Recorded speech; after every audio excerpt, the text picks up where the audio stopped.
Merhaba arkadaşlar, bugün sizlerle yeni videoma karşınızdayız. Benim adım Efe Kanaktaş. Arkadaşlar bugün sizlerle önceki abone olmayı beğenmeyi unutmayın arkadaşlar. Bu videomuzda sizlere Bandicam'da nasıl ses açılır? Bazı arkadaşlarımız onu pek bilmiyor, bilgisayarda nasıl açılır? Bazı arkadaşlar uğraşıyor. Bu videoyu izleyerek hemen yapabilirsiniz arkadaşlar.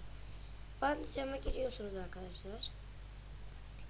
Şu tam olarak şu masumun olduğu yerde video var. Genelin altında video var. Videoya basıyorsunuz.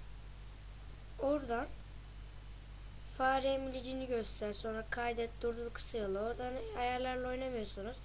F12 diyorum. Altında Shift F12. Onun altında ayarlar var arkadaşlar. Ayarlara basıyorsunuz. Buraya geliyor arkadaşlar. Buradan da ayar diyor. Yani şurada ayar var. Şurada da mikrofon var. Bu varsayılan ses aygıtında durulacaktır.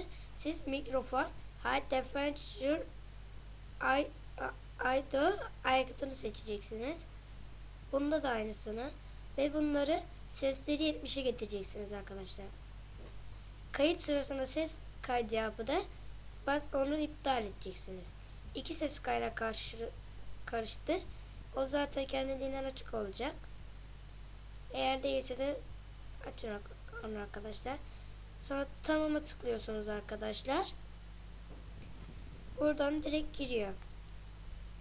Arkadaşlar beni dinlediğiniz için teşekkür ederim. Kendinize iyi bakın.